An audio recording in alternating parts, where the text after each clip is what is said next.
Sa taong iyon, noong 1880, ang Baba Sun Adventist ay pinadala sa Trinidad at Tobago ng International Drug Missionary Society ng Estados Unidos. Ang unang tiyak na isang mag-aaral ng Adventist sa Trinidad ay dumating sa pamamagitan ng isang kopya ng aklat na sinulat ni Ellen White. Patriarch and Prophets, ang mga patriarka at mga propeta na ipinasa sa isang individual na isa sa mga unang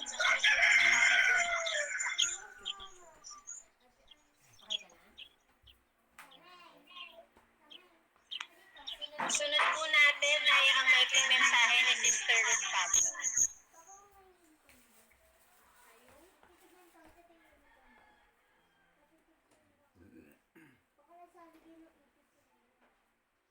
Sister Ruth po.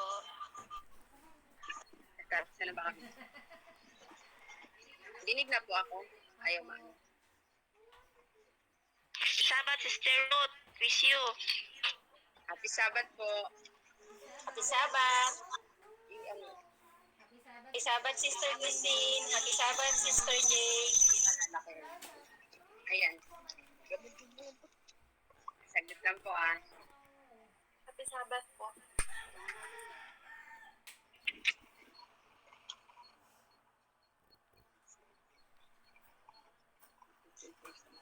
Happy Sabat, Terence. Happy Sabat, Terence. Happy Sabbath, Sister Jade. I miss you. Sister Jade, Happy Sabbath.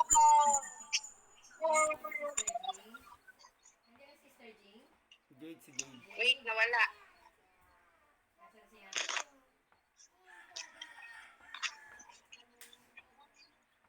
Happy Sabat.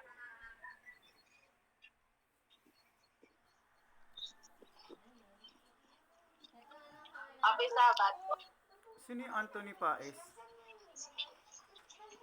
Happy Sabat, Sister Glenn. Happy Sabbath. Ito po ako ah. Kasi nalabas.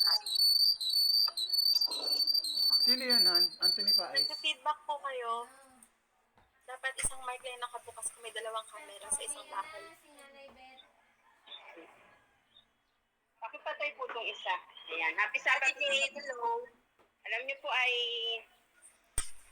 nakakapabaling pala kahit na hindi tayo nagkikita-kita, nakakabaling pala magsalita. Ayan. Reviewin lang po natin po simula nung last year, 2020, nagkaroon ng trial sa ating lahat po. Nagkaroon ng pagsubok sa bansang Pilipinas. Ano nga po kaya yung dumating sa ating that time? Di ba tumutok yung vulkan yung last year. Isang pagsubok na parang kapag dumating sa iyo yung mga pagsubok mag-give up ka na. Hindi mo na alam kung ano yung gagawin mo. Kasi tawag dito, sa paano pamamaraan or kung paano mo tatanggapin yung mga yon. Nung bumaba po yung pagputok ng vulkan na yon, iisipin pala po natin, yun yung paghahanda na ibinigay sa atin ng Panginoon para sa mas dadating pa na mas matinding pagsubok sa ating buhay. Yun nga po yung COVID na tinanggap natin naman ng March. Diba po, March. Sa January, handa na tayo ng Panginoon. So, paano pamamaraan po tayo nanda ng Panginoon? Noon pa lang time na yun, nag-try na tayong mga nakamas.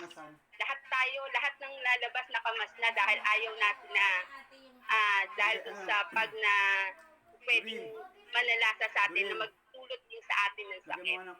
Pagdating ng March, nagkaroon ng COVID, na madami po sa atin natakot. Sa paano pamamaraan tayo natakot? Natakot tayo lumabas. Natakot tayo baka kasi mahawa tayo. Yung nangyari na yon. Dahil nung kasagsagan po ng pandemic, ng COVID, mabilis madami namatay. Natakot tayo. Nagpanik tayo kasi binaba yung lockdown. Marami sa atin nawalan ng trabaho. Ano kaya yung gagawin natin? Kasi sunod-sunod eh, di ba po? Hindi naman po lahat sa atin may regular work na aasahan na kahit na may pandemic, meron pa rin pera at pero may naipon. Hindi lahat sa atin meron ganon. Merong iba sa atin na nag-panic buying na. Kasi nakakatakot, di ka na lalabas. Pero yung iba puro panic pa rin. Katulad ko, puro panic lang ang ginawa. Diba? Walang buying. Pero ano po ba ang sabi ng Panginoon sa atin? Sa panahon na yun, sa panahon ng trial sa buhay natin, sa panahon ng pagsubok, hindi tayo dapat mangamba. Hindi tayo dapat matakot.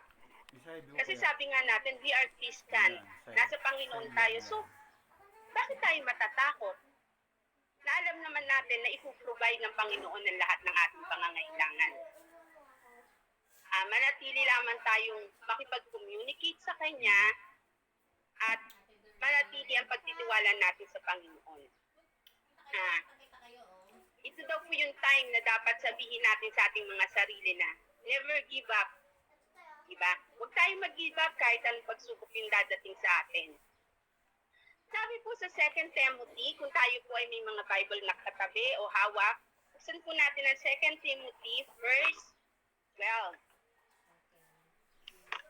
Dahil dito'y, nagtiis din ako ng mga bagay na ito'y.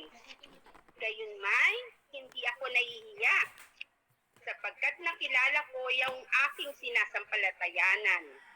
At lubos akong naniniwalang siya'y makapag-iingat ng aking ipinagkatiwala sa Kanya. Hanggang sa araw na yon, yun po ang ating mababasa sa 2 Timothy verse 12. Kanino nga pong sulat ng 1 Timothy, ang 2 Timothy? Ito po ay sulat ni Apostol Pablo. Alam po natin yung kasaysayan ni Apostol Pablo. Kung paano niya sinurrender yung kanyang sarili sa Panginoon. Dahil binigay niya ang kanyang sarili sa Panginoon, sinurrender niya. Pinaubaya niya po yung kanyang sarili.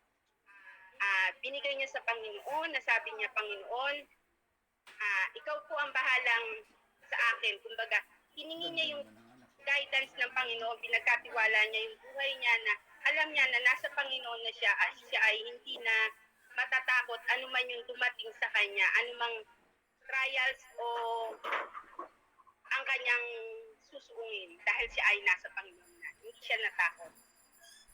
Sabi po, kung si Apostol Pablo ay nagtiwala sa Panginoon dahil siya ay Kristiyano na, why not na tayo din po ay magtiwala sa Kanya? Kung paano po siya iningatan ng Panginoon, kung paano siya nangalagaan ng Panginoon, tayo din daw po ay pwedeng ingatan ng Panginoon.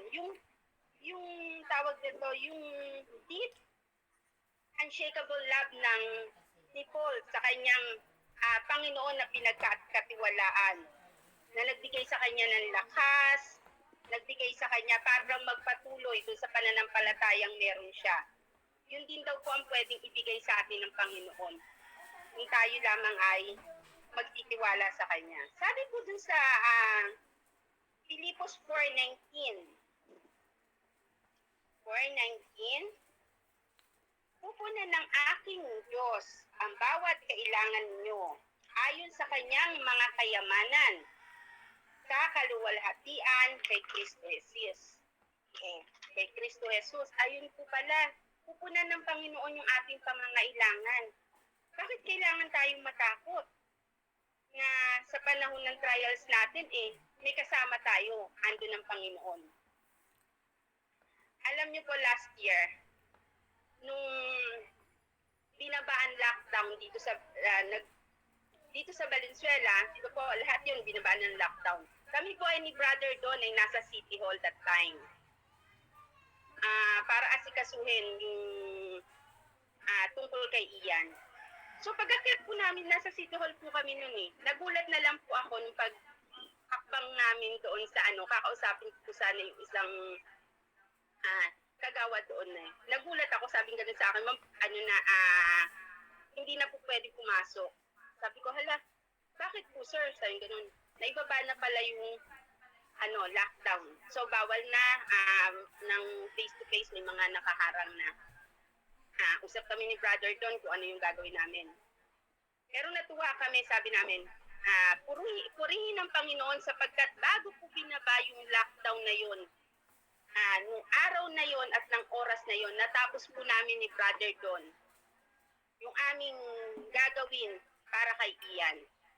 Di ba po, hindi kami pinabayaan ng Panginoon na hindi namin matapos yung aming kailangan. Ginabayan niya kami simula sa umpisa hanggang matapos ang dapat namin tapusin kay Ian. After po noon, nung nababa na yung lockdown, lahat po ay hindi na po pwedeng lumabas. Meron na dibang kaukulan na tawag dito. Kung sino lang yung po pwedeng lumabas sa bawat pamilya. Konti lang. Meron na tayong mga quarantine na inaano. Isa-isa lang po ang po pwedeng lumabas. That time, sabi ko ganyan, Panginoon, sabi ko ganun, alam ko po may reason ka sa lahat na nangyayari nito. Alam ko na ibinigay mo lahat po sa amin. Ikaw rin po ang magtuturo sa amin ng dapat namin gawin. That time, hindi ko inisip na ang COVID na to, ang lockdown na to ay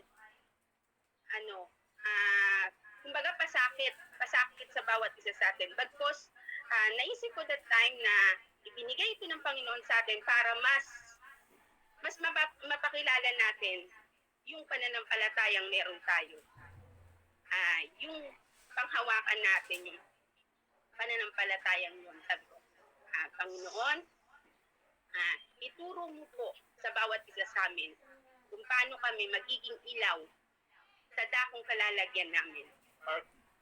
Tulungan mo kami na bagaman kami ay hindi magkakasama, bagaman kami ay magkakahiwalay, ay masakita namin kung sino ang Kristo na meron kami.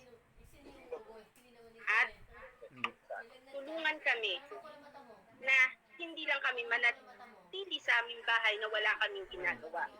Bagkus, ikaw po ang pumilos para sa bawat isa sa amin na ipakalat ang pabalita at tuluyan ang matapos ang gawain.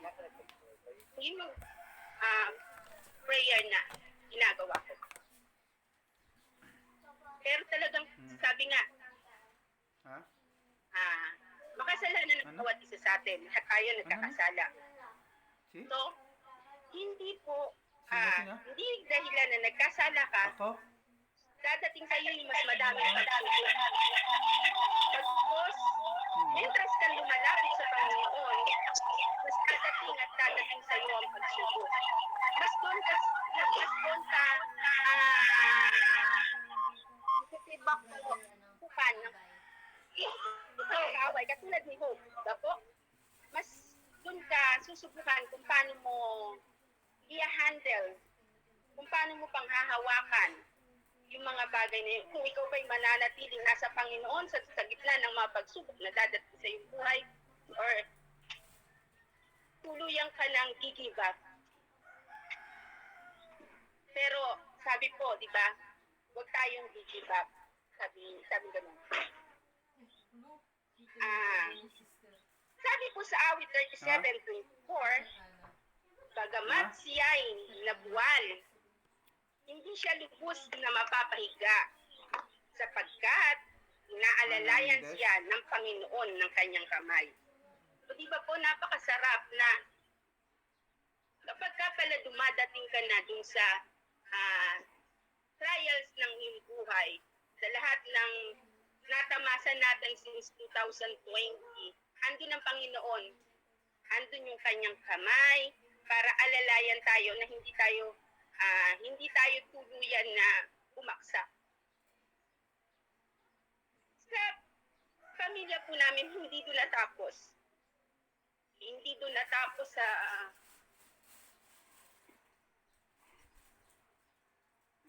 COVID na yun yung pangyayari.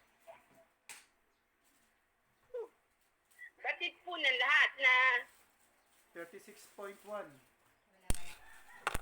Na dumating sa amin, di ba yung na-stroke ulit si Brother Webby for the second time.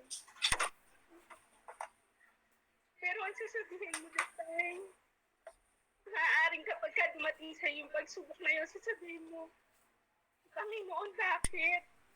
Bakit nangyayari lahat to? Pero never kasi, never sa buhay ko na question ko ang kagustuhan ng Panginoon.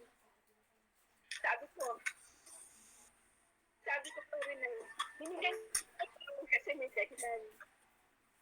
May dahilan ang lahat. Sabi ko, go lang.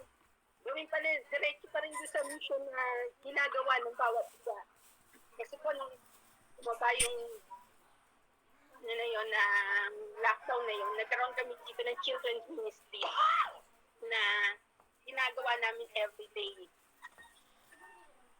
Yung mga bata, ginagather namin. Then si Brother Levy nagbo-Bible study. Napakasarap na, sabi ko nga. Kaya siguro, dumating sa atin ng pagsubok na ito, maaari. Sa pagbukas mo ng pinto, maliit ng bahay. Hindi na tayo, sabi siguro ng kaaway.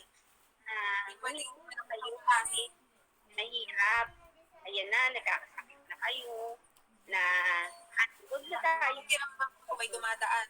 Huwag na natin ipagpatuloy yung gawain natin. Pero, hindi yun yung dapat maging dahilan. Bagkos, yung sa mga pagsubok na dadating sa buhay natin, mas lalo pa tayong kumapit sa Panginoon, mas lalo tayong maging malapit sa Kanya. Kasi siya lang yung pwede nating pagkapitan sa lahat ng mangyayari sa ating buhay. Dapat yung mga sarili natin, isusurrender natin sa Kanya dahil siya yung nagbigay sa atin ito. Sabi ko nga madalas sa sarili ko, Panginoon, yung nagbigay sa akin ng buhay na to. Although makasalanan ako, bawat isa sa atin may pagkakasala na gawa, pero Panginoon ang nagbigay sa akin ito, Panginoon pa rin ang magbabawi sa akin ng buhay nito. Why not na yung binigay niya sa akin na buhay? Diba? Mas piliin natin na ibigay yung the best natin doon sa buhay na pinagkaloob sa atin ng Panginoon kasi hindi natin alam kung kailan ito babawiin ng Panginoon. Hindi ko alam na after ko magsalita dito, kapag ginusto ng Panginoon na kuhanin ang buhay na meron ako, kukuhanin niya yan. Kaya, sabi ko, ayoko nang sayangin. Diba?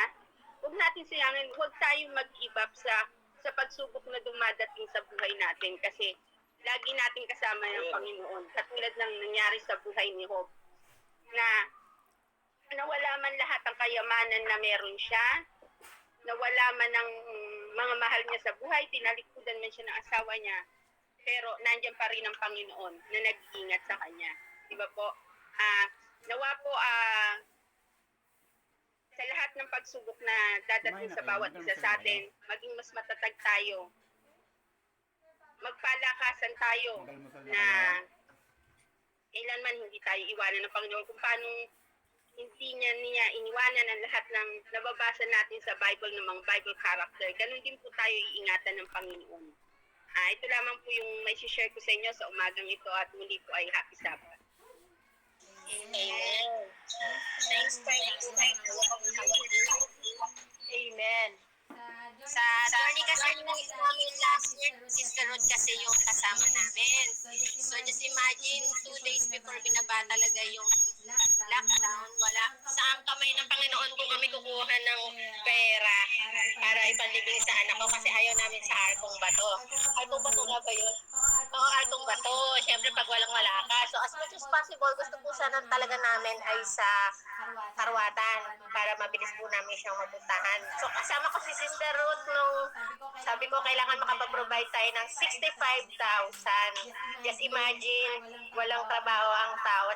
Nanalangin talaga ako noon, alam ni Sister Ruth. Pero ang Panginoon, mabilis talaga yung gagawa. Lagi yung nasa likod na. Ang sabi po nga, yung mga, iko-comfort ng Panginoon, yung mga tao na dumaranas ng mga kapighatian. And that time, naranasan po talaga namin. Kalagkad ko si Sister Ruth kung paano ang Panginoon sa lahat ng mga pagkakataon na yon, mula na wala si baby hanggang sa nalibing si baby, lahat ng bagay po ay naging napakadali para sa amin.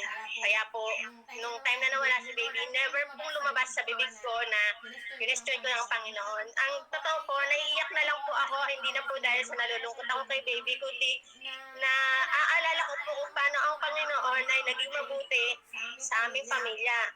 Ang lockdown po na to, ang pagkawala ni baby, ay hindi nagpabawas sa pagkatao namin. Kasi po, ang lockdown po na to ang nagbuo sa mga broken relationships, lalo't higit po sa pamilya ko. So, natutuwa po ako kasi naisip ko rin po ngayon sino pa po ba natatakot mamatay? Kung nasa Panginoon po tayo, hindi tayo dapat mamatay. Hindi tayo dapat matakot mamatay. Kasi alam at alam naman po natin ang katotohanan. So ako po, nung naisip ko, ang tao, kay baby siya, kung matanda siya, nasa anong stage ka man ng buhay mo, pag kukunin ka, at alam ng Panginoon na natapos mo na yung takbuhin mo, kaya kailangan mo na talagang kuhain niya. Pero sa mga panahon po na to, lagi ko po talaga iniisip, sana po dumating na ang Panginoon. Para tapos na di ba? Kaya lang hindi po ganon. Marami pa po tayong pagsubok na dadaanan. At pag nadaanan natin ang pagsubok na yon, mga kapatid, magbunyi tayo. Kasi ibig sabihin, karapat dapat tayo. Hindi po ba? So, nakakasalamat po rin. Hindi yung na-reminisce sa akin si Sister Ruth. Ang pumasok sa akin, hindi kalungkutan mga kapatid. Overwhelm yung puso ko ngayon dahil alam ko kung nasaan na yung anak ko na kailangan niya na magpahinga. At bukod, alam ko na ang bawat isa sa atin ay may pinagdaraanan. Hindi lang naman ako hindi lang naman kayo. Lahat tayo. Ang sabi nga, ang pagsubok habang nandito tayo sa mundo, nandyan yan. Kung paano natin yan i-handle, doon po tayo talaga nagkakatalo. Pero ang magandang balita, kung ang Panginoon ay nasa buhay mo, masarap pagdaanan ang lahat ng pagsubok. Kasi pagkatapos yung bumangon ka na mula sa mga pagsubok, pag nilingon mo, ang sarap ng feeling. Ang sarap kasi ang Panginoon kahit kailan din naman talaga tayo pababayaan. Amen po ba? So, si Brother Renren po, ready na po. Mag-start na po tayo sa lesson.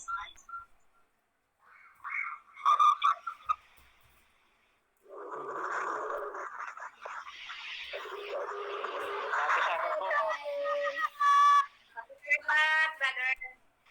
Happy Sabbath.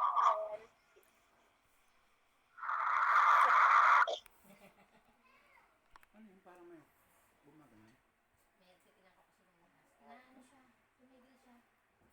Narinig niyo po ba ako?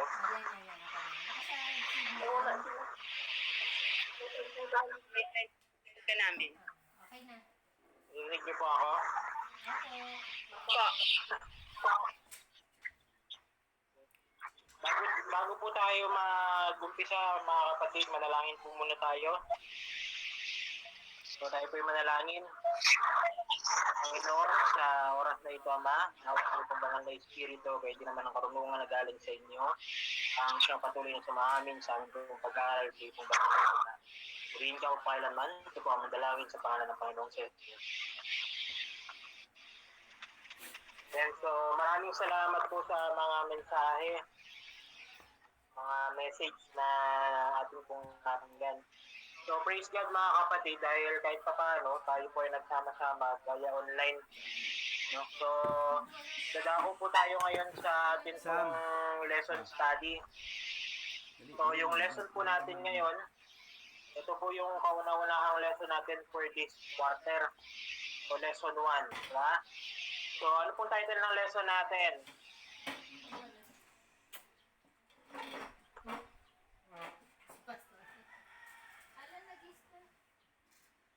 Yan, so, title po ng What Happened? So, ano nangyari? Genesis chapter 1 verse 26 to 27. ang memory text po natin. Si Pastor nandyan? Then God said, let us make humankind in our image according to our likeness. So God created humankind in His image. In the image of God, He created them. Male and female, He created them. So ngayon mga kapatid, yung tatalakayin natin for these lessons natin is what does the Bible teach us about our origins? So ano ba yung sinasabi ng Biblia pagdating sa kung paano tayo nagsimula, di ba? Kung tayo ba nagsimula tayo sa kung saan man, di ba? O paano ba tayo nilalang ng Panginoon? And then what kind of relationship did God want with humanity? So ano ba yung relasyon na gusto ng Panginoon para sa bawat isa sa atin? And then what was the purpose of tree of knowledge of good and evil? So bakit ba nilagay yung puno na yon sa halamanan ng Eden? And then lastly, what hope was given to Adam and Eve immediately after they fell? So anong pag-asa, di ba? So kapag ang tao, nahulog tayo sa kasalanan, di ba? So meron tayong tinatawag na ang Panginoon nag-programa siya ng pag-asa. So ngayon mga kapatid, talakayan natin dito yung sinasabi na what does the Bible teach us about our origin? Nawala yung video. So sa lesson natin mga kapatid nung Sunday, ito yung may scientist na nag-aaral, and then dun sa room niya, may nagsabi na yung Earth daw, ating daw mundo ay nakapatong sa mga pagong. Tapos yung pagong nakapatong sa pagong. Yung yung mga ibang pagong nakapatong ulit sa mga pagong. So, yun yung mga lesson natin sa Sunday. Each question, ano nga ba yung origin natin? Pero, maintindihan to creation, sabi ni Mrs. White, men of greatest intellect cannot search of Jehovah as revealed in nature. Divine inspiration asks many questions which the most profound scholar cannot answer. So ang ating pong mga scientists, iniisip yung Earth, paano ba nagsimula yung tao, paano ba nagsimula yung isang specific na being. So, sabi dito ni Mrs. White, mga kapatid, may mga bagay na kung saan pagdating sa origin natin, natiling mystery, kagaya sa ng character ng Panginoon. So, these questions were not asked that we might answer them, but to call our attention to deep mystery of God. Ganun din yung ating Panginoon, mga kapatid. So, yung pagka-Diyos ng ating Panginoon na natiling mystery yan. Kasi may mga bagay talaga na hindi ni-reveal yung ating Panginoon at may mga bagay naman na ni-reveal sa atin yung ating Panginoon. Sabi dito, this calls our faith. Yan. So, Genesis 1:1, in the beginning God created heaven and earth. So, dun pa lang mga kapatid sa Genesis, malalaman natin na lahat ng bagay nilikha ng Panginoon. So, simula sa kawalan hanggang sa magkaroon ng mundo, hanggang sa magkaroon ng Garden of Eden, hanggang sa magkaroon ng tao, tayo po ay nilikha ng Panginoon. Sabi dito, that in the surroundings of our daily life, there are many things beyond the comprehension of civic mind. So, yung katalinuhan ng tao, limited lang. So, may mga bagay-bagay na hindi talaga ma-explain ng isang limited na katalinuhan ng tao. Walang ibang makakapag-explain ng kundi yung infinite na knowledge ng Panginoon. So, yun mga kapatid, dun tayo sa origin. So, tayo, nilikha tayo ng Panginoon. So, ang Panginoon, siya yung creator natin. Ngayon mga kapatid, when it comes to our creator, tayong mga tao, ang katanungan na in the image of our maker, di ba? So, tayong mga tao, ginawa pala tayo sa image, sa imahe ng Panginoon. Sabi dito, in the creation of man was manifest the agency of a personal God. When God had made man in His image, the human form was perfect in all its arrangement. Yan. So, tayo, nung create tayo si Adam sa si Eva, nung create sila ng Panginoon, perfect. Yeah, perfect yung, sabi nga sa Biblia, good yung yung creation ng Panginoon. Walang bahis ng kasalanan, walang bahis ng pagkakamali. It is perfect sabi in all arrangement. So, sabi dito, above all lower orders of being, God designed that man, the crowning work of his creation, should express his thought and reveal his glory. But man is not to exalt himself as God. So tayo, create tayo ng Panginoon at sa image niya. Diba? Para i-show yung love, yung compassion, para i-show yung character ng Panginoon. Pero, hindi ibig sabihin no, na i-exalt natin yung sarili natin bilang isang Panginoon. Although we are created in the image of God, so hindi natin dapat ilagay yung sarili natin. Ano na ako, pataas na ako. So ako yung Panginoon, ganito. So yung pride, huwag natin pagraling nun. So Adam was crowned king in Eden. To him was given dominion over every living thing that God had created. So si Adan, binigyan siya ng task ng Panginoon, naging steward, naging katiwala siya ng lahat ng creation. So sabi dito, the whole natural world is designed to be an interpreter of the things of God. To Adam and Eve in their Eden home, nature was full of knowledge of God, teeming with divine instruction. To their attentive ears, it was vocal with the voice of wisdom. Wisdom spoke to the eyes and was received in the heart, for they communed with God in His created. So nakakasama niya Adan sa kanya Eva, ang ating pong Panginoon, para ipakita yung kagandahan ng creation ng Panginoon. Yun. So, ngayon mga kapatid, sabi dito ni Mrs. White sa Ministry of Healing, page 103, the lost coin in the Savior's parable, though lying in the dirt and rubbish, was a piece of silver still. Its owner thought it because it was value. Kaya mga kapatid, tatalakayin natin, ano bang nangyari? Yan, ano bang nangyari sa creation ng Panginoon? Bakit tayo mga tao ay nagkasala? Diba? Kaya, so, sa next na lesson natin sa Tuesday mga kapatid, God and human kind together. Ano ba yung relasyon na gusto ng Panginoon between sa Kanya at sa ating mga tao? So, sabi dito, God addressed Adam and Eve as intelligent beings who could respond to His kindness and enter into communion as fellowship with Him. And so tayo, merong special na gift yung binigay sa atin yung Panginoon. Yun yung tinatawag na freedom of choice. So kaya yung katalinuhan. Kaya tayo, pinagpatiwalaan ng Panginoon over sa lahat ng creation niya kasi meron tayong ganung gift. Meron tayong gift na freedom of choice o yung pagpili. So, sabi dito ni Mrs. White, our time, our talents, our property should be sacredly devoted to Him who has given us His blessings in trust. So tayo, pinagkatiwalaan tayo ng Panginoon para maging steward at tiwala sa Kanyang mga creation. So, kapalit nun, kailangan din natin i-devote yung ating mga oras, yung ating talents, yung ating property para sa gawain ng Panginoon. Whenever a special deliverance is wrought in our behalf, where new and unexpected favors are granted us, we should acknowledge that Jesus. So, lagi ang tatandaan mga kapatid na every blessing ay galing sa Panginoon. So, although nag-work hard tayo to attain a specific reward, pero nandun pa rin yung paggabay ng Panginoon para i-boost yung blessing na yan. Kailangan i-express natin yung gratitude, yung goodness ng Panginoon sa atin. As we are continually receiving the blessing of God, so we are continually giving. Yan. So, dito pumapasok mga kapatid, kapag katiwala ka ng Panginoon, kailangan matuto ka mag-share ng mga blessing.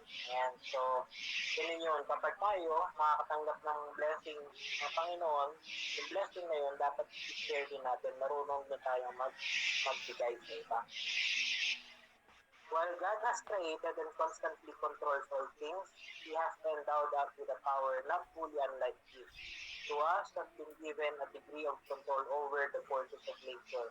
As God called forth the earth in its beauty out of chaos, so we can bring order and beauty out of confusion. So tayo din mga kapatid, bilang isang mga tao, meron tayong katalinuhan para mag-create ng tinatawag na orderly and then cleanliness. So kaya nga tayo merong ganong katalinuhan, kaya meron tayong ganong gift galing sa Panginoon para tayo mga tao yung maggabay sa mga creation niya kasi pinagkatiwala yun sa atin. Pero unfortunately, sa panahon ngayon, tayo mismo yung sumisira sa creation ng Panginoon. Nakikita natin yung mga puno, diba? Tayo din mismo, mga tao din mismo yung nag-destroy. So, kung ano ginagawa natin sa mga lupa, mga hayop, kung ano ginagawa natin, pinapatay natin. So, ayun. So, instead na alagaan natin yung creation ng Panginoon, tayong mga tao, ang unfortunately is yung sinisira ko. So, ngayon mga kapatid, ang gusto lang iparating ng Panginoon pagdating sa relasyon niya sa atin, tayo, create tayo ng Panginoon bilang kanyang katiwala, bilang galing sa image ng Panginoon to show yung love, yung goodness, yung compassion, ang karakter ng Panginoon sa ibang creation. So, maging model tayo mga kapatid na, uy, ganito, ganyan, pananampalataya, alam nila yung katotohanan. So, kailangan ipakita din natin sa kanila kung ano yung image, kung ano yung karakter ng Panginoon. So, ngayon punta tayo mga kapatid, ito naman yung anong purpose ng puno, ng tree of the knowledge of good and evil. Sabi sa lesson natin sa Wednesday, this test provide Adam and Eve with an opportunity to exercise their free will. Ito yung sabi ko sa inyo kanina mga kapatid na si Adan saka si Eva, binigyan sila ng tinatawag na free will. So, free will, nilagay ng Panginoon yung tree ng knowledge of good and evil para ma-practice nila, ma-exercise nila yung pagpili. So, hindi sila pinorse ng Panginoon, hindi sila binigyan ng force na, wag nyo nga kainin yun, diba? Wag nyo dapat kainin, diba? Hindi sila binigyan ng force, hindi sila pinilit ng Panginoon. Parang ginawa ng Panginoon, pinapili sila. So, it is also challenge them to respond positively or negatively. So, tayo mga tao, ganun. So, meron tayong freedom of choice. Nasa atin, kung positive or negative yung pipiliin natin. Ganun din naman sila Adam sa Eva noon. So, yung tree of knowledge of good and evil, naging way or test para ipakita ni Adam sa kanila Eva yung loyalty nila sa Panginoon. Sabi dito, this tree was specially designed of God to be pledge of their obedience, faith, and love to Him. So, andun nilagay ng Panginoon para makita ng Panginoon, susundin na nila ako, diba? So, nasa kanila yan. Ganun din naman sa atin mga kapatid. So, may mga choices tayo, minsan sa buhay natin. So, it's up to us kung susundin natin yung Panginoon o hindi. Sabi dito, when Adam and Eve were placed in the beautiful garden, they had everything for their happiness, which they could desire. And so, nung nilagay si Adam sa Eva doon, di ba, alam naman natin na lahat ng pangangailangan nila, lahat ng pwede nilang kainin, nilagay na yun doon ng Panginoon. So, andun lahat ng need nila. Pero again, yung purpose ng tree of knowledge of good and evil is para makita yung tinatawag na pagsunod nila sa Panginoon. So, anong nangyari? Ito na, pumasok, Satan was permitted to tempt them. So, inalaw, diba? So, nandun si Satan para tuksuin yung si Adam sa si Eva. Sabi dito, if they endure the trial, they were to be in perpetual favor with God and heavenly rejoice. So, isa lang yung kailangan nilang gawin dahil nung time na yon to endure, piliin yung tama. So, the warning given to our first parents, in the day that thou eatest thereof, thou shalt surely die. Ayun yung warning sa atin ng Panginoon. Ay sa kanila ng Panginoon, na kapag kinain niyo yan, mamamatay kayo. Pero hindi ibig sabihin ng mga kapatid na on that day, mamamatay talaga. Pag kinain, mamamatay ka agad sila agad sa kaseda. Hindi ganoon. So, ibig sabihin nun, sabi ni Mrs. White of Patriarchs and Prophets, page 59-63, Immortality was promised on them on one condition of obedience. By transgression, they would forfeit eternal life. Decider So, mo. dahil doon, nawala yung tinatawag na eternal life. Nawala yung tinatawag na immortality dahil pumasok yung kasalanan dahil nagkasala si Adan sa kasi Eva. Sabi dito, for that very day, they would be doomed to death. So, like, no? Kamatayan. Kasi yun yung resulta ng kasalanan. Sabi dito, the Father sets His love upon His elect people who live in the midst of men. So, dito papasok mga kapatid, yung, ano ba yung nagkasala si Adan sa si Eva. Ngayon, anong nangyari? So, breaking the relationship. Thursday mga kapatid. As the result of this blatant transgression and disregard to God's command, the relationship between God and humankind is now broken. Nung nagkasala si Adan sa si Eva, na nagkaroon ng malaking wall, na nagkaroon ng lamat yung relasyon natin sa ating Panginoon. So, kung dati, si Adan sa si Eva, hindi naman, di ba, nakakasama nila sa Garden of Eden yung Panginoon. Ngayon, nung hinahanap sila ng Panginoon, nagtago sila kasi nalaman nilang nagkasala sila. Sabi dito, it changed from open fellowship with God to fleeing in fear from His presence. So, instead na magalak sila kasi nandun yung Panginoon, nangyari, natatakot sila kasi nagkasala sila. So, God's surprising word of prophetic hope speaks of a divinely ordained hostility between the serpent and the woman, between her offspring and his offspring. Makikita natin sa Genesis 3 verse 15, yung pangako, yung hope, di ba? Yung na-practice mga kapatid, yung pagbibigay kay Jesus Christ, kung saan nililigtas tayo sa kasalanan. This climaxes in the victorious appearance of representative offspring of the woman's seed, who delivers a deadly blow to the head of Satan, while he would only be able to bruise the Messiah's heel. Tapos ng opening So, song, sabi dito mga kapatid, yun yung promise ng Panginoon. This promise of Messiah tapos ng operatory, kakanta. stated at that time, lifted the bloom in which sinning had placed them. So, mayroong pag-asa. As long as tayo po mga kapatid ay bumalik po kay Kristo, kapit to Jesus Christ, as our personal Savior, nandun yung ating pag-asa na makakawala tayo sa kasalanan. So, when the Lord inquired concerning their sin, Adam replied, laying guilt partly upon God and partly upon his companion. Ito mga kapatid, dun pumasok yung tinatawag na nagsisihan, yung nagkasala si Adan sa si Eva. Pumasok yung nagsisihan, diba? Si Adan, sinisi si Eva, yung babae. Parang sinisi niya din yung Panginoon na yung babae na binigay mo sa akin, binigay kong prutas, kinain ko. Kasi Adan, si Eva naman, sinabi niya sa Panginoon na yung serpent kasi binigay niya sa akin yung prutas. So, doon pumasok yung self-justification. Para lang maligtas yung ating sarili, sinisisi natin yung iba, di ba? Sa ating kasalanan, which is opposite siya ng tinatawag na true repentance or true confession.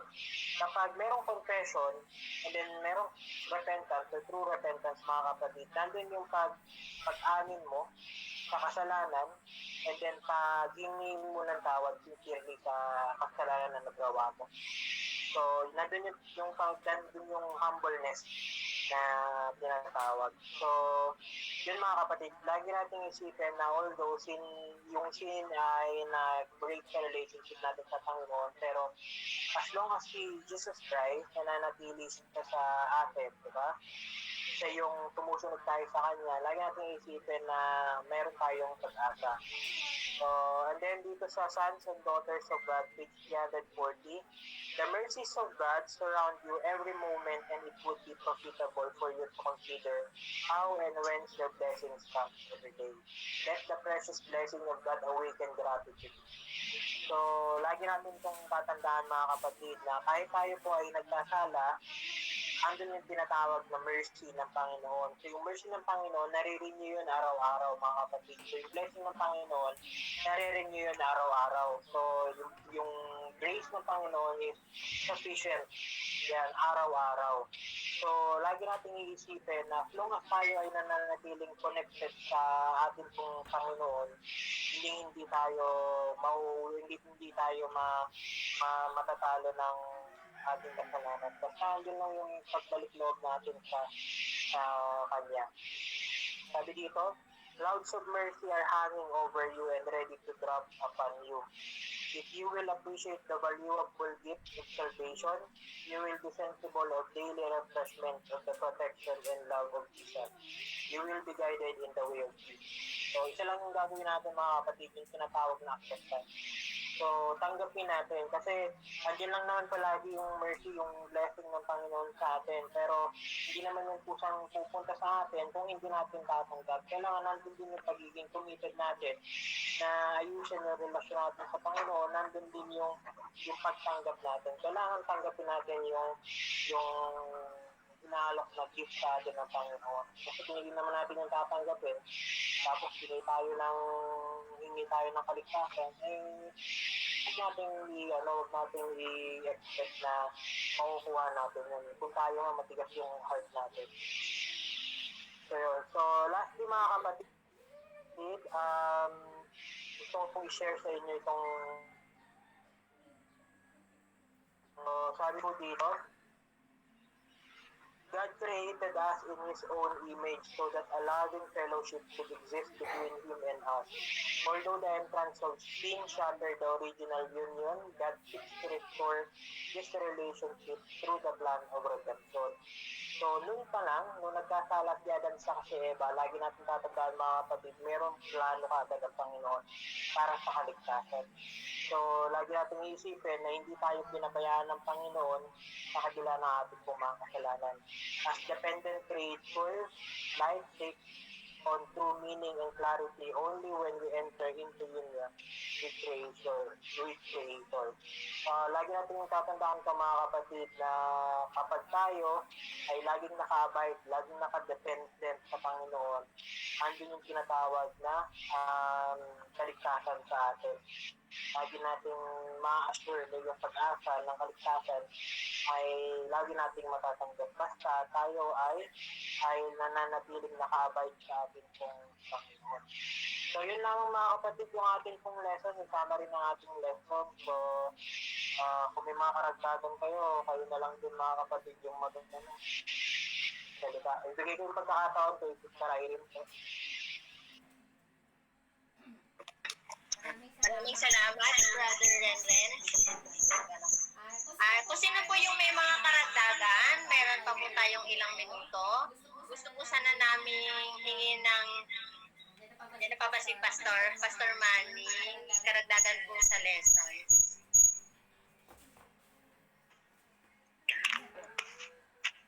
Kain po tayo ng butong pakwan. Mga kapatid, Salamat, Pastor. Happy Sabat, kain tayo ng butong pakwan. Pastor, happy Sabbath. Sino ilan ba naka-online ngayon? Totoo ba yung 22 na yan o naka-ano lang? Naka-ano lang, video lang. Yun, lumalabas ang mga magaganda sa kapogi ah. Gusto ko kayong makita.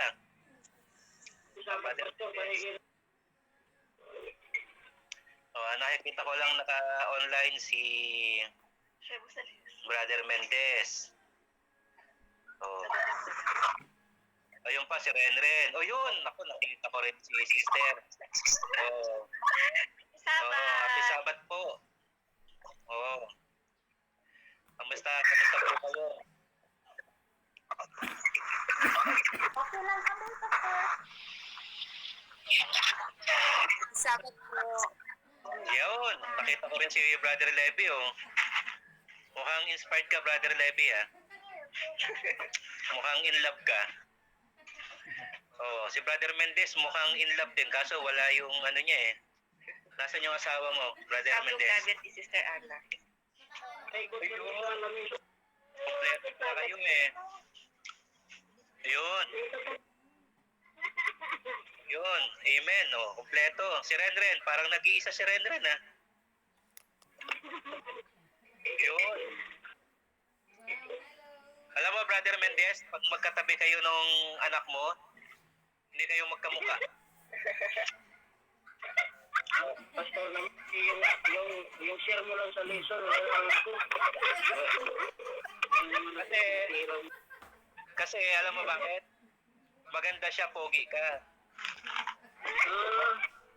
Ganun. Ikaw talaga. Pastor. Mga kapatid. Pastor, ang ganda ng bahay niyo dyan ah. Ganda Ano ng lang, kawayan lang. Preskong presko. Habang nagdadagdag ako sa inyo, Oo. oh, Sarap matulog yan, no? Parang ano yung papag kawayan. Multitasking ako ngayon eh. Nagdadagdag, tapos nagsusulat, may ginagawa. Ano yung pastor aircon yan?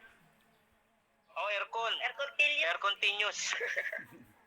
Maganda yung lesson natin. Masyadong theoretical ang approach ng lesson. Kasi pinag-aaralan natin ang creation.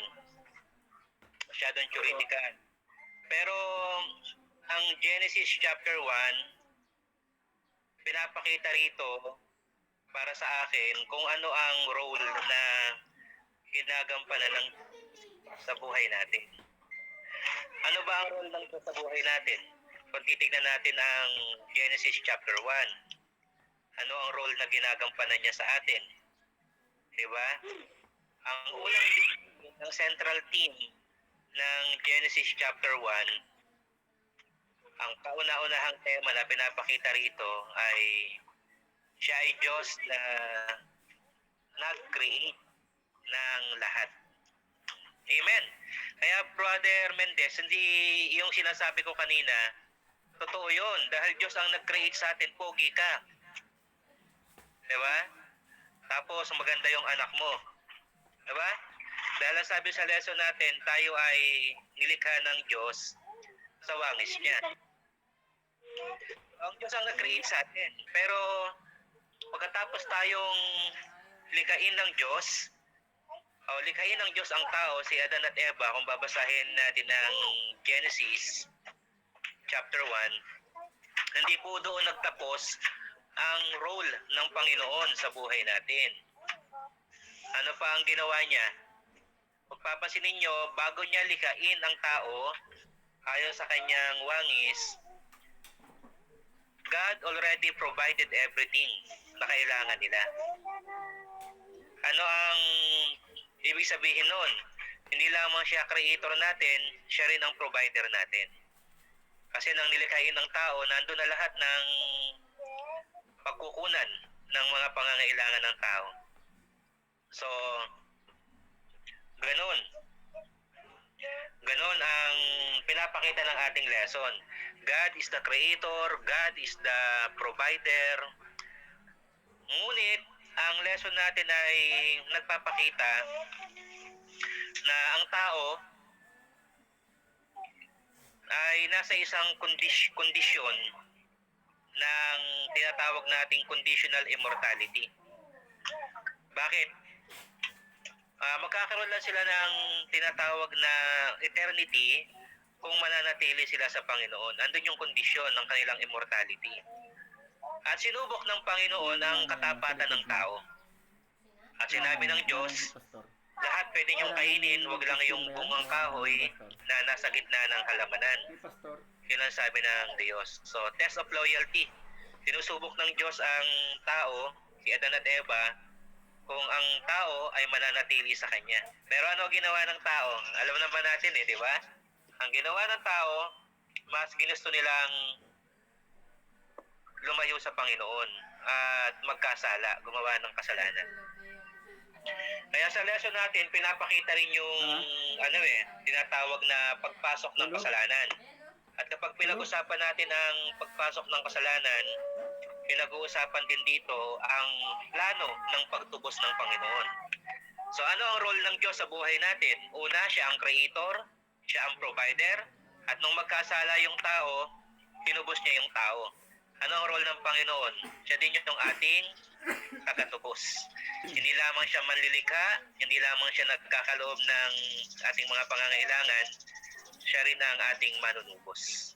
Yan ang ating Panginoon na pinapakita sa lesson natin. Kaya yung buod ng ating lesson, ito ang sabi, nilalang tayo ng Diyos ayon sa kanyang sariling larawan upang pumira ng isang may pagmamahal na pagsama sa pagitan niya at natin. Yan. Bagaman, sabi rito, sinira ng pagpasok ng kasalanan, sinisikap ng Diyos na ibalik ang relasyong ito sa pamamagitan ng panukala ng pagtubos.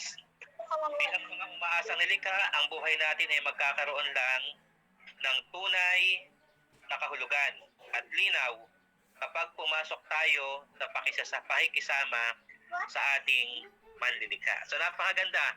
We can find our purpose if we will have relationship with the Lord. Ang buhay ng tao ay walang direksyon kapag siya ay wala sa Diyos. Magkakaroon lamang ng direksyon ng buhay natin kapag tayo ay nasa Panginoon. Kung wala tayo sa Diyos, hindi natin makikita ang purpose, layunin, dahilan ng ating pamumuhay. At nais ng Panginoon na makita natin ang purpose na ito ng buhay natin. Kaya tayo ay lagi niyang inaanyayahan na magkaroon ng relasyon sa Kanya. Laging sabi ng Panginoon, nasan kayo? Nasan kayo? Yan ang tanong ng Panginoon kay Adan at Eva nung sila ay magkasala. At hanggang ngayon, yan pa rin ang tanong ng Diyos. Nasan kayo? Nasaan na kayo? At si Adan at Eva, nung nagkasala, nagtatago sila, nahihiya sila, nagsisisihan sila, at yan din ang pangkaraniwang reply ng tao kapag sila ay hinahanap ng Diyos. Nahihiya tayo, natatakot tayo, nagsisisihan tayo, pero bandang huli, marirealize natin na kaya lang tayo nahihiya, kaya lang tayo natatakot, kaya lang tayo nagsisisihan, dahil ito ay bunga ng ating kasalanan. Gayunpaman, hindi babaguhin ang ating mga ginagawa kung ano at sino ang Diyos. Siya ay mananatiling Diyos ng pag-ibig.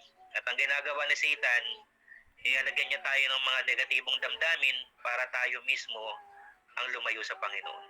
Pero ang ginagawa ng Diyos, Kanyang inaalis ang lahat ng ating agam-agam at takot sa pamamagitan ng pagpapakita ng Kanyang walang kondisyong pag-ibig at pagmamahal sa ating lahat. Amen. So yan lang ang may dadagdag ko. Baka may karagdagan si Amen. Brother Dondon. Brother Dondon, baka may dadagdag ka. Wala na, Pastor, wala na. Maliwanag na po, maliwanag.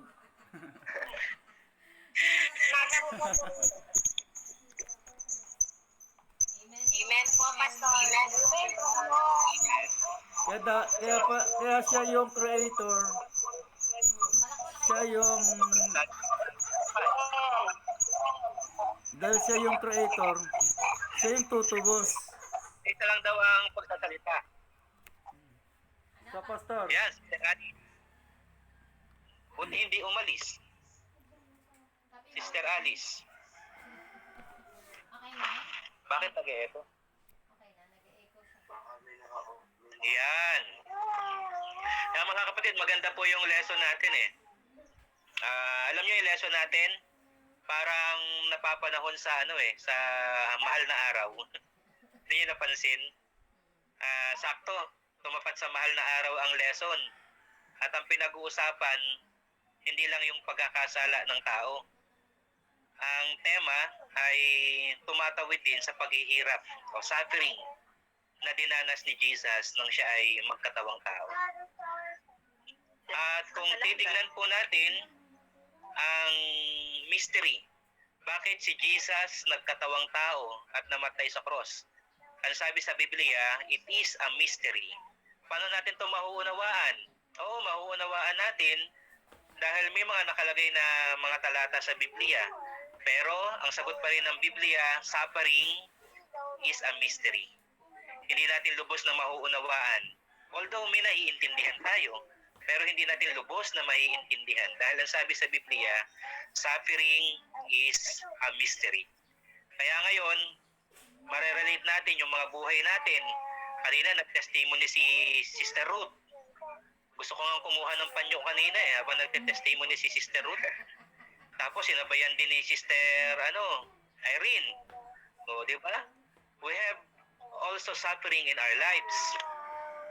Meron tayong mga nararanasang suffering sa buhay natin. Paano natin ito maiintindihan? Ang sabi sa Biblia, it is a mystery. Hindi natin ito maiintindihan. Pero alam natin na hindi tayo exempted sa mga suffering ng buhay. Bakit? Dahil kung paanong si Jesus ay nagkaroon ng suffering, tayo namang mga tao na sumusunod sa Kanya ay nakikihati rin sa mga pagdurusa ng buhay. Hindi maaaring susunod ka sa Panginoon na puro katiwasayan ang mararanasan mo. Sabi nga sa awitin, yung awit na yapak, di ba? Pag inawit natin yung yapak, footprints, pag sinundan natin, ay may mga pasakit tayong mararanasan sa buhay natin. We are not exempted. Pero kailangan natin ito, ang mga suffering na ito sa buhay natin, para naman tayong mga tao ay mahanda para sa kalangitan. Kaya kung babasahin natin ang Revelation, aklat ng Apokalipsis, ang makakarating sa langit ay ang mga taong nagtagumpay sa mga suffering ng buhay nila. Sila ay umaawit ng bagong awit, at ang awit na ito ay hango sa kanilang mga sariling karanasan sa buhay. Nagtagumpay sila sa kanilang mga pinagdadaanan. Kaya pagdating sa langit, baka kumanta ka rin, Brother Baplor. Kakanta ka rin sa langit. Lahat tayo kakanta pag tayo ay naligtas na. At ang ating awit ay nakadepende sa ating sariling karanasan, mga suffering na ating napagtagumpayan sa pamamagitan ng ating pananampala at pagtitiwala sa Diyos. Wala na po ito sa lesson, pinalawak ko lang. Ayan po ay karagdagan na pumasok sa isipan ko habang tayo ay nagle-lesson. So, salamat kay Brother Renren. Ito siguro si Renren gustong maging pastor nito. Ang galing magturo ng lesson eh. No? So, back to you, Sister Irene. Salamat, Pastor, at pinahulakan mo ang aming paanyaya. Iyan na po ba magdaragdag? 3 minutes po. Baka po si Brother Levy may sasabihin. Maganda sa ilalim tayo ng pulo. Sasabihin. May bata.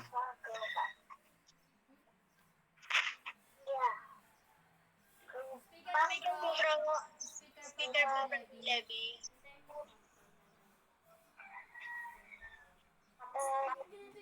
Mariano. Sabat. Sis, dagdag ko lang,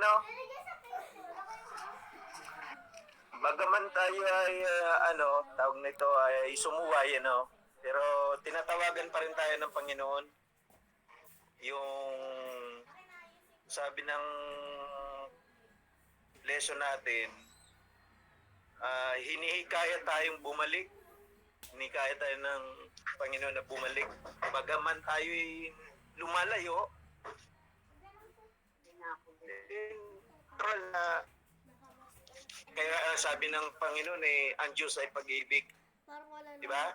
Kaya sabi niya doon sa Isaiah 6:11, hanggat Isaiah 55 pala, 55. Sabi niya, inyong hanapin ang Panginoon samantalang siya ay masusumpungan. Tama talaga yun pagka wala tayong connection sa sa ating Panginoon. Ganda ng lesson na binigay na example ni Pastor kanina, Maraming salamat.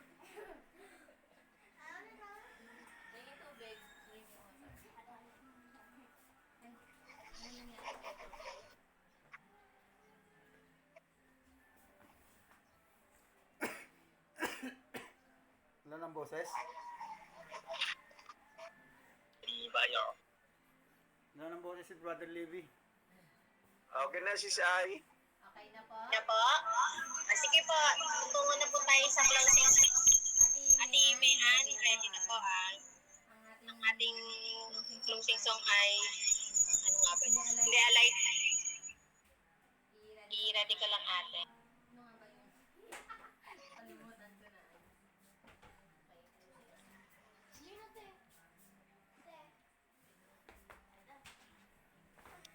The Lord is my life.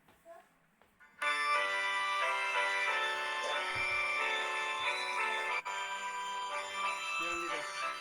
Ano yan? Tuloy mo. Wait.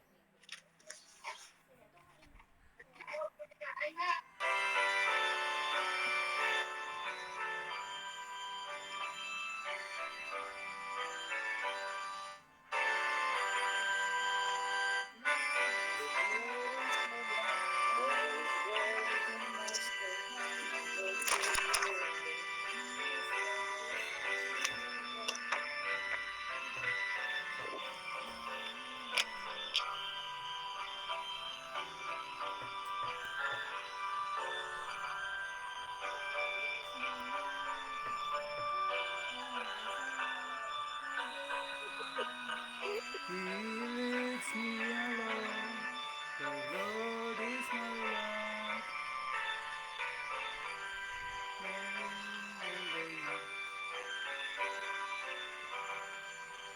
The Lord is my light. The clouds may arise. It's stronger than sun. Looks up to the sky. Where Jesus forever. Glory the rain. Then how can I ever in darkness remain? The Lord is my light, and by night He leads me along. The Lord is my light, joy and my song. By day and by night He leads me along. Morning the strength, I know He is mine. I'll go for them. My weakness is mercy, perfect power, and walking by faith. Hold me tight.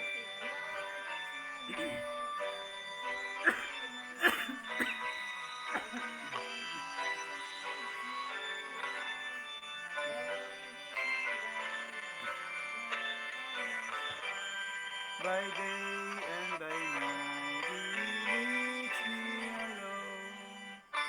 Lord is my light, my all and in all. There is sight, no darkness at all. He is my Redeemer. King, good sing and in His praises I sing. The Lord is my light, joy and my song. By day and by night leads me along. The Lord is my light, joy and my song. By day and by night He leads me along. Closing song na po. Nanay Beth. Nanay Beth. Okay? Tayo po'y manalangin. Dakila namin Diyos, patuloy po ang aming pasasalamat sa inyo sa banal na araw ng Sabat na inyong pinagkaloob sa bawat isa sa aming Panginoon. Salamat po sa pangako ninyo na lahat ng sumusunod sa inyo ay makakarating sa langit na bayan, Panginoon. Nawa po ang Sabat na ito ay mapanatili po naming maayos at maging maganda ang aming programa, Panginoon, sa tulong ninyo po, Panginoon. Ang aming po mga mahal sa buhay na malayo sa aming piling ay inyo din pong pagkaingatan. Magpulutin kami ng isang pag-ibig na nagmumula sa inyo. Patawarin po kami kung saan kami nagkasala at nagkulang. Ito po ang samot hiling, kalakip na paghingi ng kapatawaran sa aming mga nagawang kasalanan. Ito po ang aming panalangin sa pangalan ni Jesus. Amen. Amen. Magkakaroon po muna tayo ng 3 minutes na water break, tapos mag-proceed na po tayo sa ating divine service. Magpatugtog ka lang. Noted po. Sabi mo, Water break, water break. Ay, hindi naman. Sabat. Wala. Ay, ito. Wala. Paano yung ganun mo? Ganun?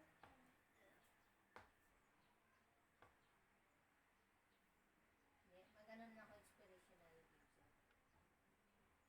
Mga 2 minutes lang yan na inspirational songs. Ito nga.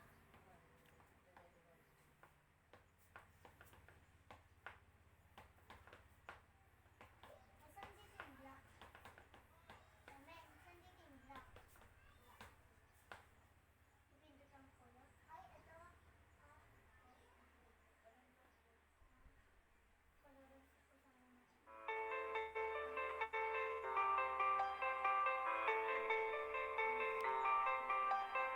Yan ang inspirational. Yun din.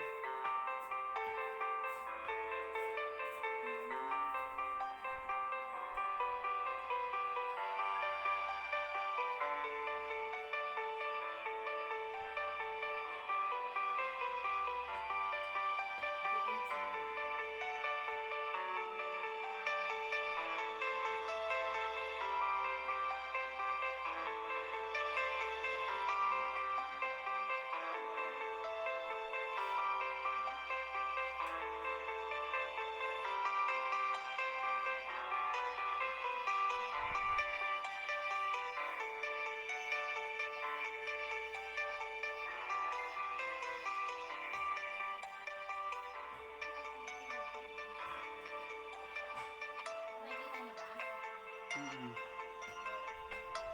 Oo naman. Okay.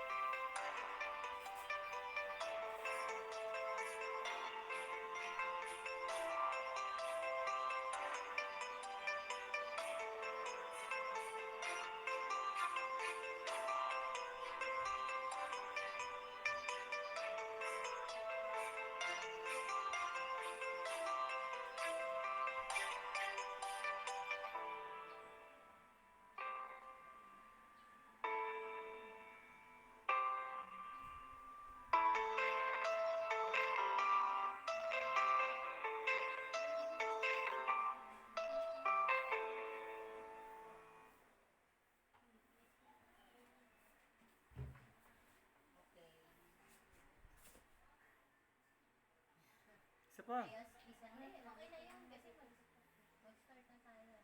Isa pa. Diba? Mm-mm. Sabihin nila, mamaya naman. Mamaya naman. Ano tayo sa ating responses. When we comment.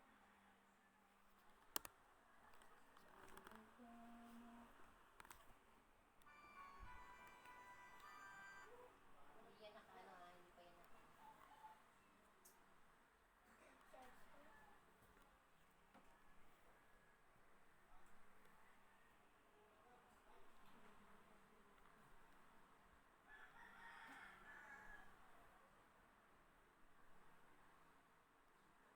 Sis Joy, ready na po.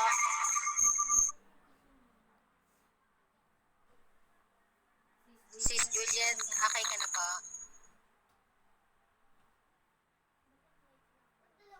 Yes, Ate Ay. Yes, ate.